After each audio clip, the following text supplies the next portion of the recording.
أعوذ بالله من الشيطان الرجيم. Dalam 5 tahun terakhir ini, kelompok-kelompok Islam seolah menjadi terasing di negerinya sendiri. Itu yang dia rasakan.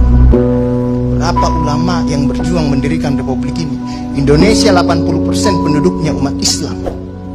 Tidak pernah meminta 80% hasil sumber daya alam yang dikuasai negara untuk umat Islam. Gak ada yang dia minta. Ada gak dia minta? 80% umat Islam penduduk Indonesia tidak pernah meminta 80% APBN untuk umat Islam. Gak ada yang dia minta. Sederhana permintaan umat Islam. Dia mau berdialog sama Tuhannya. Dia mau mengingatkan umatnya akan kebaikan, yang tidak hanya mengajarkan doa makan dan doa minum, tapi juga cara memilih pemimpin. Itu kira-kira. Inilah ketegangan-ketegangan.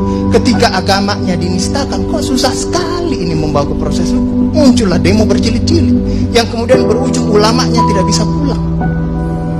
Belum lagi penghujung, kemudian ada agama yang diperhadapkan sebagai musuh besar Pancasila. Nah, ini menarik menurut saya. Saya ini Islam, tapi bukan pengetahuan Islamnya seperti Ustadz Ali Muhtar Ngabalin dan Abu Bakar, Ustadz Abu Bakar, tapi dengan segala awam saya terhadap Islam. Ketika saya ditanya Pancasila itu di mana dalam kehidupan saya, maka saya akan mengatakan bahwa ketika saya lahir, orang tua saya itu membisikkan Pancasila di telinga saya. Cuma bahasanya bukan seperti yang tertulis dalam Undang-Undang Dasar itu. Dia membahasakan Allahu Akbar, Allahu Akbar, Asyhadu an la ilaha illallah, Asyhadu anna Muhammadar Rasulullah. Apa yang saya dengar di situ? Ketuhanan yang Maha Esa. Hayya 'alas shalah. Apa yang saya dengar di situ? Mari kita bersatu sama-sama, karena kita akan mendirikan sholat. Dan Al-Ankabut mengatakan sholat itu mencegah kamu dari perbuatan keji dan mungkar. Ada kemanusiaan yang adil dan beradab. Saya dengar di situ. Hayya 'alal falah. Mari sama-sama menuju kemenangan. Kemenangan yang bagaimana kita peroleh? Kerakyatan yang dipimpin oleh hikmat kebijaksanaan dalam permusyawaratan perwakilan. Kemenangan yang bagaimana? Keadilan sosial bagi seluruh rakyat Indonesia. Itulah kemenangan yang kita tuju.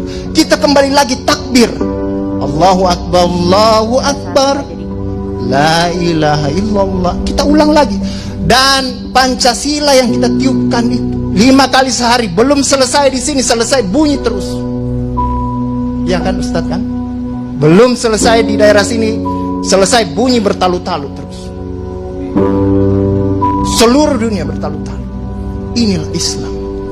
Yang kemudian sekarang dalam kelompok ini Ustadz Ali Muhtar Ngabalin, saya banyak belajar dari beliau. Inilah yang kemudian sekarang, kenapa kami mau diperhadap-hadapkan? Kenapa kami ada yang menjalankan keyakinannya ketika dia celananya cingkrang, radikal, atau dia pakai cadar, dulu diperhadap-hadapkan. Saya Indonesia, saya Pancasila, ada dulu itu banyak sekali seperti itu. Kenapa kami seperti ini? Sekarang akhirnya semua orang disuruh pakai cadar. Inilah kemudian rentetan yang membuat istilah tadi Ustadz Abu Bakar, kok paranoid sekali dengan undang-undang HIP ini. Ada luka. Ada luka yang tadinya sudah mulai mengering, dilupakan. Tapi tiba-tiba ini kemudian dikhawatirkan, jangan sampai Pancasila ini mau dipakai sebagai instrumen untuk membirkan kelompok Islam dan kelompok ini. Apalagi kalau kita baca RUHP itu, memegang kekuasaan pembinaan ideologi Pancasila ada sama presiden. Saya juga baca-baca sekilas tadi. Kok di situ ditulis pendidikan nasional menurut undang-undang ini itu berubah. Tujuan pendidikan nasional oleh Undang-Undang Dasar mengatakan bahwa beriman, bertakwa, berakhlak mulia. Di sini diciptakan pendidikan nasional itu bertujuan untuk menjadi tenaga ahli dan terampil. Ini kan mau dikasih jadi tukang ini bagi kapitalis kalau seperti itu berpikirnya.